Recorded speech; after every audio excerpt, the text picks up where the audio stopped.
This will be my first ever YouTube video, so it's going to be sketchy, it's going to be rough. Hopefully it'll be informative and y'all will learn some stuff that you didn't know about before. Hope y'all enjoy. So the bottom arms are really simple. Get another one here. I'll always use this one. Lay them right there. You want these little notches to face forward towards the front of the quadcopter because this right here is what's going to go into it. So we'll just place this right there. Now you're going to have a whole lot of M3 hardware. You're going to have long ones, short ones. You're going to want to use the longer of the ones that you have in the hardware right now. It's probably about 12 millimeters in length. I'm going to put this guy right there. Right there.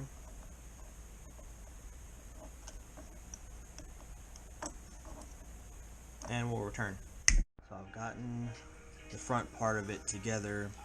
It was, I think these are 12 millimeters and these were maybe 8s, pretty sure.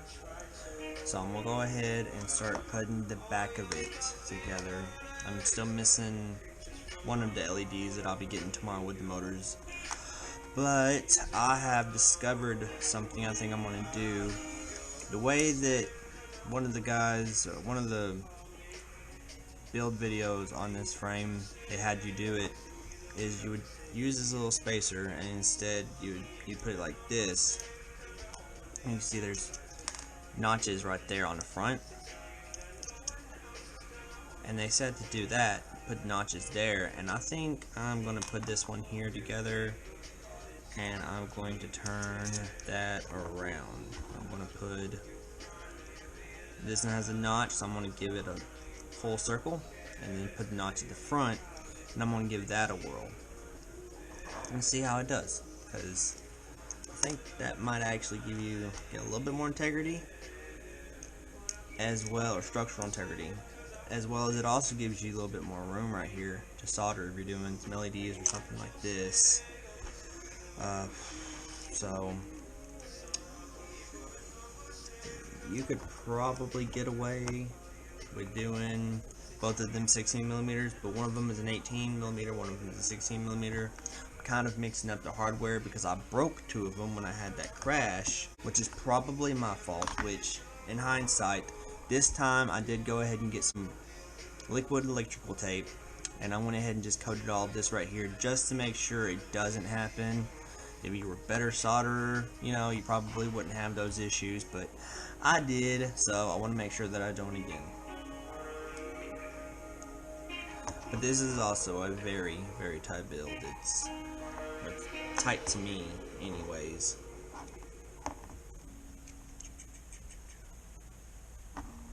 Oh, and the legs will go on the top side, and the spacer goes on the bottom side.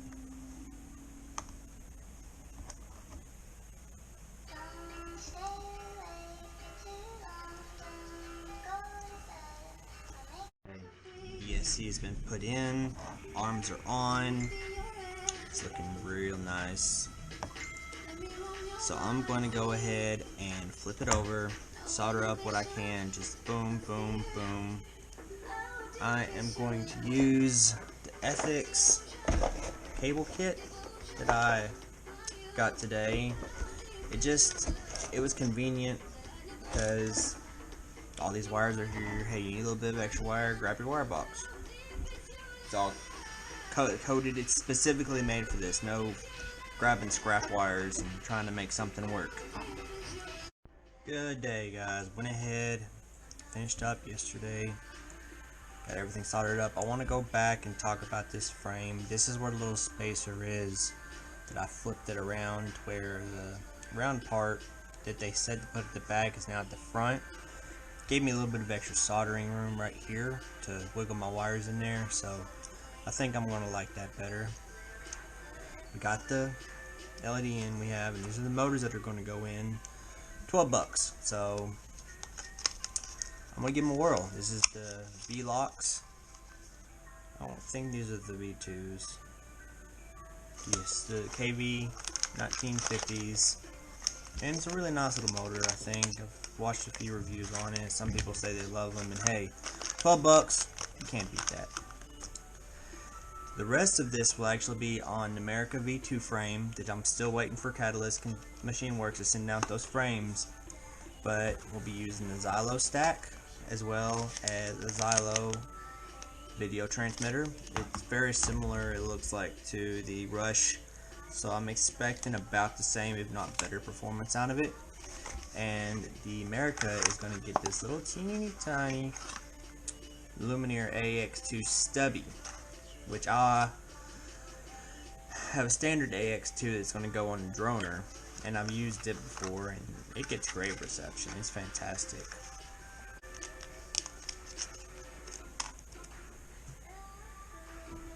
Now, I personally love this. You can get it at the Home Depot store, Lowe's, whatever. It's a Scotch 3M outdoor adhesive, double-sided tape.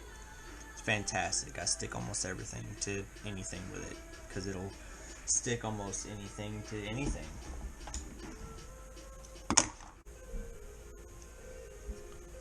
Oh, it is the V2. Nice.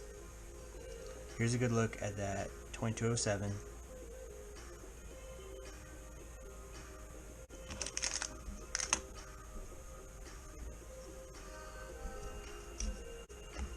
This is the front brace right here that's going to go across the front.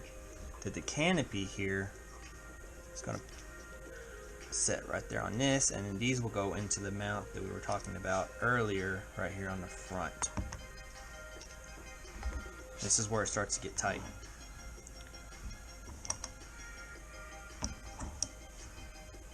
Again, notches out.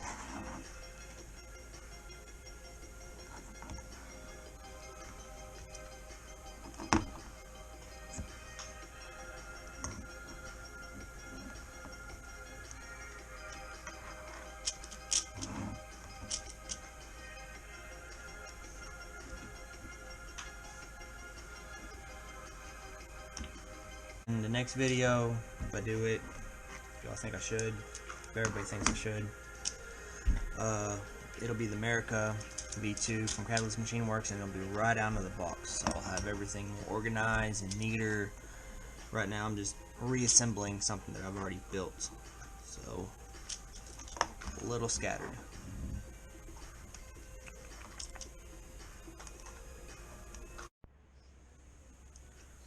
Right, gotten all the motors on. They look really nice, actually. I think I like them. Let's go ahead and bridge this little pad here so it is ready to go. Looks like it's just a little bit too long.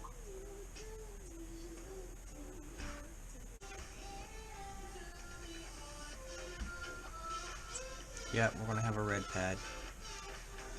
It is what it is. Everything is on. It is looking good.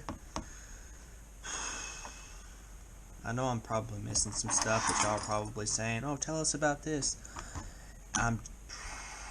Just let me know for future videos. I showed y'all earlier the Xylo stack and everything that I have. It's going to go into America V2 frame when I do get it, and that'll be it'll be a lot more informative video, because I'll have the frame ready to be built and all the parts will be laid out and be nice and easy for y'all to see, instead of me like, oh, well, I think this is an 8 and I think this is a 12. So that'll be a much better experience. But let's get on to putting this flight controller on. So went ahead and put gummies and everything that's on it. Now this is where I was saying about how tight it gets. This will go right here, and this flight controller does offer the availability to use plugs, which makes it a lot easier to have this right here for the receiver, LED, VTX, but all three of those not going to do me any good, because it's going to sit right here and this plate will get in the way. And I know y'all haven't seen this particular part yet. I don't want to take it off because this little like standoff goes right in here and goes into those and through the canopy, but this right here will get screwed on right there, and I'm not really worrying about going ahead and putting that on, because where it is going to go I can get to easily, because I'm only going to be able to use those two, because when I had that little short, it kind of burnt it up just a little. So that's what I have to go off of. So I'm just going to go as I can. The receiver is actually going to sit in this little pocket right here on the canopy, which is really convenient. I'm using the tracer and really short antennas, so it makes it real easy. And I'll just stand one up off the fin, and I think I have one coming off the back here.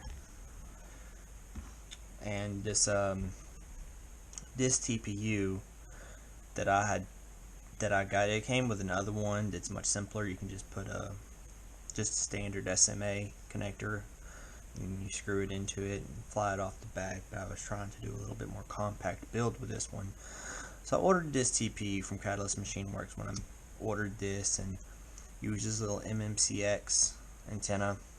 Get really good reception with it. I'm real impressed with Lumenier. Let's get into what we need to do. Let me go ahead and get the parts.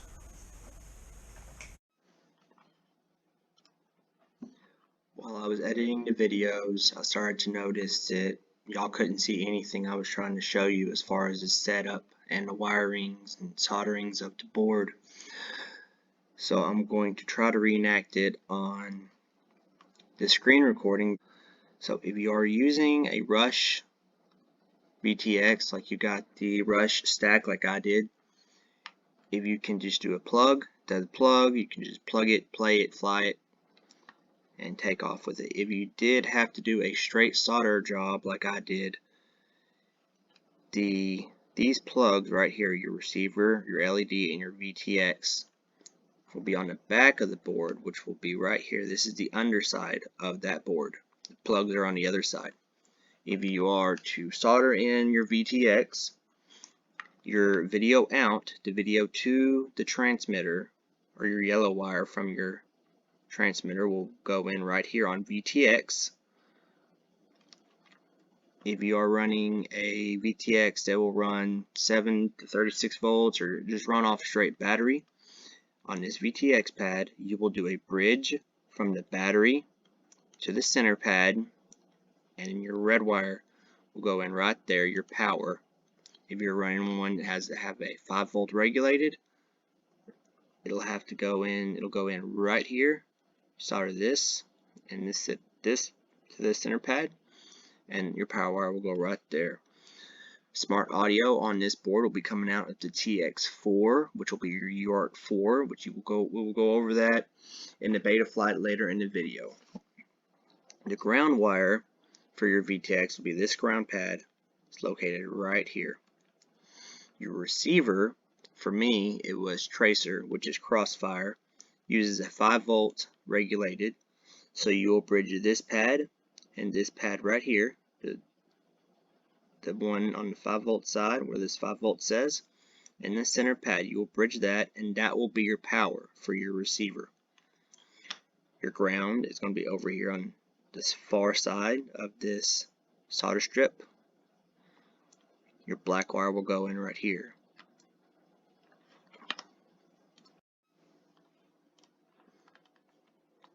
If you are using a receiver like Spectrum that requires a 3 volt regulator, you will bridge this side and the center pin on this little bridge pad where it says 3V3, and that will be your power.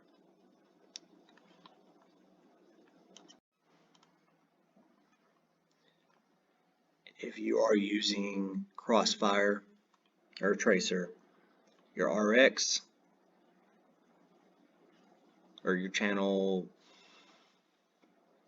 1 coming out of your receiver will go to the RX pad right here,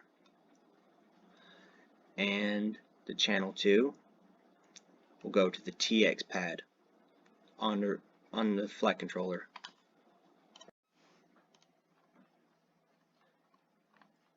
And for your camera, the yellow or the video in will come in right here onto this pad where it says cam. Your power will also go to a bridge pad which will come over here. If you're running a camera that will take battery in, or battery voltage, you will bridge this side right here on the side that says bat and a center pad. If you're running a camera that has to have a 5 volt, like my Caddx, you will bridge this side that says 5V and a center, and that will be your red wire or your power. And your ground, which is your black wire, will go right here to this pad all the way on the outside of this solder strip, and that will be your black wire. This stack offers a lot of features, especially if you get it in a full stack kit like I did. It'll come with this rush blade power filter board with the 2 capacitors. I wasn't able to utilize that because I was pretty limited on space, as well as it has LED controls built into the flight controller, which you do have a plug for, or if you need to solder it in, you have your ground, which you can tap into, your 5 volt power, which is this one right here, and your LED strip control wire will go in right here. Boop, this will plug right into the front right there. There is a really nice wiring diagram they will send to this flight controller, but it's all pretty much the same. This is specifically for the rush tank, which is the one I'm going to be using anyways, so that's nice. And I'm actually going to wire up the smart audio this time. I didn't last time. I do like to fly it to where the buttons are on the outside. Documentation of what each little LED means on the VTX, like you got blue and red, and some flash and some don't when it's on different bands and different channels. So let's get into doing this. Now the VTX pads are right here on the back. Turn it this way, which will be on the side back here, which is going to be what has to be soldered. So I'll go ahead and slide them out from under and maybe come up the side. I'll come up the back. So I'll just run it right up the back, because originally I had it someplace else, I don't remember. I've already cut the wires, so I'm limited on what I can do. There's lots of different ways that y'all can do it. This is the way that I will do it.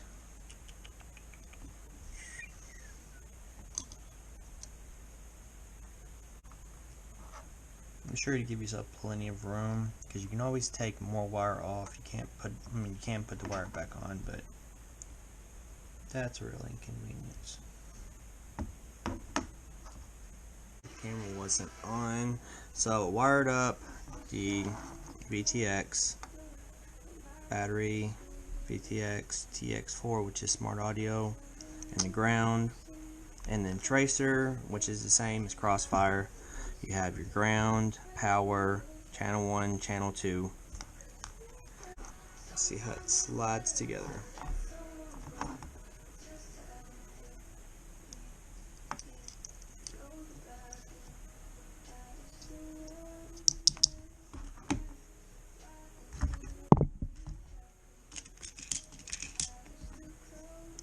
Give it just a little bit more space. Slide these little guys right here on.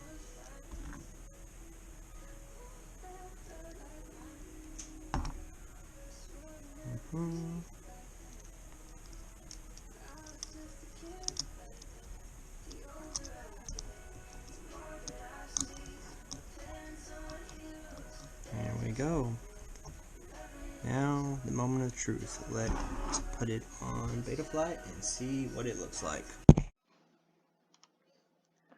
The user manual that came with the flight controller with this stack, it mentioned going to download a Caddx tool to download a driver to your computer. It doesn't seem that I need to do that with my computer. Just connect in. I got COM6 connecting it to Betaflight. You will go ahead and go into the configurator, jump down to your CLI tab. This is Richard from the future. Stop here.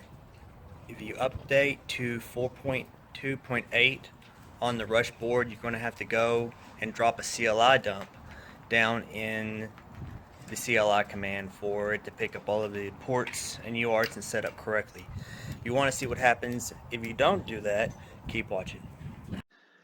Put in BL for bootloader, kick it out, send it back into DFU, update firmware, and the unified target that we have is going to be the STM32 F722.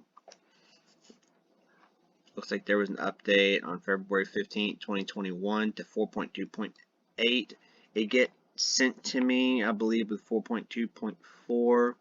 I'm going to go ahead and just update it so it's got the newest software on it.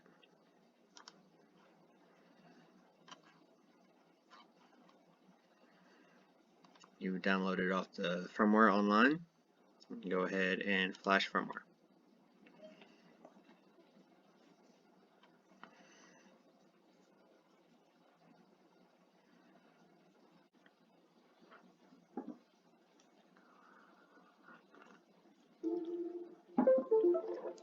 And it looks like it was a success.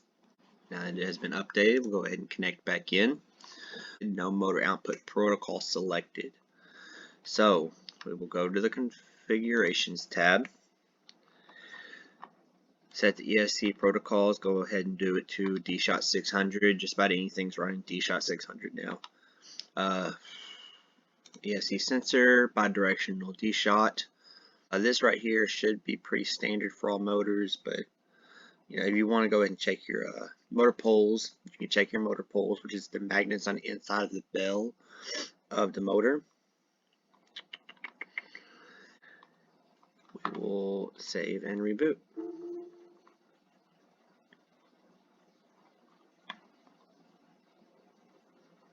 And how I fixed that, and I should have done it the first time that it let me into the configurator after I first downloaded the 4.2.8 firmware, is I had to hold the boot button, plug the USB back in, re-download the firmware, me back into the configurator the one time. I went to github.com, emuflight issues 423, and from where it says start batch all the way to the bottom, I just highlighted it to right there, copy, and while you are still in Betaflight, right after you have updated the firmware on the flight controller to 4.2.8, you will go down to the CLI and you will copy, paste that CLI dump in here, press enter, and then save, enter, and disconnect. Whew, scary. Y'all saw just right there that it didn't reconnect like it was supposed to. I had to go out and find a CLI dump, which I will drop the link down in the bottom. And it says it's for EmuFlight, but I did it and it worked. Brought all the ports, everything back online, brought it back onto the COM they need to go, connect right up. See, all the ports are back where they are supposed to be. Your receiver will be on UART2, so you'll turn your serial RX on right there, and if you have set up your smart audio, that'll be on UART4. You will come over here on the drag down menu in the peripherals, and the Rush VTX uses the TBS smart audio, so you will click that. If you're using another VTX, you will pick whichever it is that it would require for that. More than likely, it's probably going to be the TBS smart audio. You will go through into your configurations. At this point, you can go ahead and set, if you do run your props out, you will go here, but you have to actually change the motor direction in BLHeli 32. If you find that you need to change motor direction, you will open your BLHeli Suite 32, plug up your copter, and have your battery connected so that the ESCs are online. You will read setup. All good, no bad, that's good.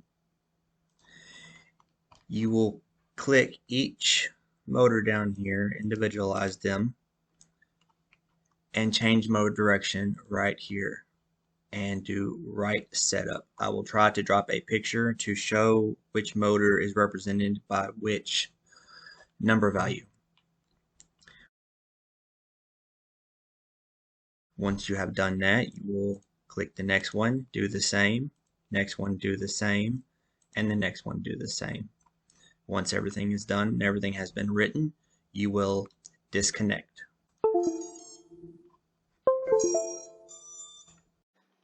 You can set the motor protocols, D-Shot 600, the ESC sensor will automatically be on, bidirectional D-Shot firmware is on these. You will get that going. Once you drop that CLI, this PID loop frequency will automatically go in as it should. I turn all of these off. Your craftman name, your camera angle, all of this is truly personal. The receiver that you are running, you will probably know what it is that you need to do that. If you are using Crossfire, you will click it to the serial based receiver and the CRSF out of this drag down menu. Save and reboot. Look how it comes right back. Power and battery, it should automatically go ahead and do this. It's really nice. Sometimes you have to go in, set it all up. This just automatically did it as it did. You might have to go in and change the scale if you know for a fact your battery's charged and it is at 4.25, 4.35, 4.2. If you're conservative, whatever the voltage is of your battery, you will have to go in and change the scaling if it doesn't read exactly what is coming on OLED. Like, if your screen doesn't say what you know is in the battery, you'll have to change the scaling right here. Failsafe should automatically go to exactly how it needs to, which is just a drop. When you go here, this will automatically be, I think it was AETR, which it messes your map all up. Most people will be in mode 2. All you have to do is delete this little section right here and put in TAER, and that will bring all of your channels in the configuration that you should know. And that will take care of that right there. As far as your video transmission, with smart audio, you will go right here to github.com/Betaflight wiki VTX tables. I will drop the link in the description. The Rush Ultimate 2 is running a 2.1 smart audio. So you go to the smart audio protocols right here. 2.1 USA. If you're using one that you know runs at 2.0, you'll actually get it a little easier because you won't have to convert your milliwatts over to dBms, which is what you have to do with the 2.1.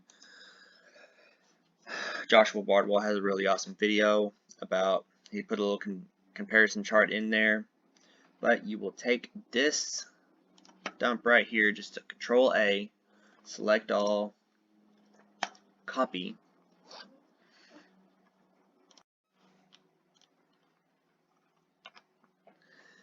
come over to your VTX or video transmission tab. You will come down to load from clipboard, and everything will flip right in there just as you need it. Now the Rush tank uses 4 power ranges, and up on the top on the values is where you'll have to put dBm values. 25 is to 14. Next one is 200, which is 23 dBms. Next one is 500, which is 28 dBms. And the next one is 800.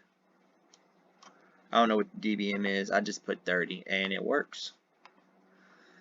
If you want to go ahead and put in all the channels of the video transmission that you shouldn't be using, this one is 5645. Then we have 5925, 5945. And we will save.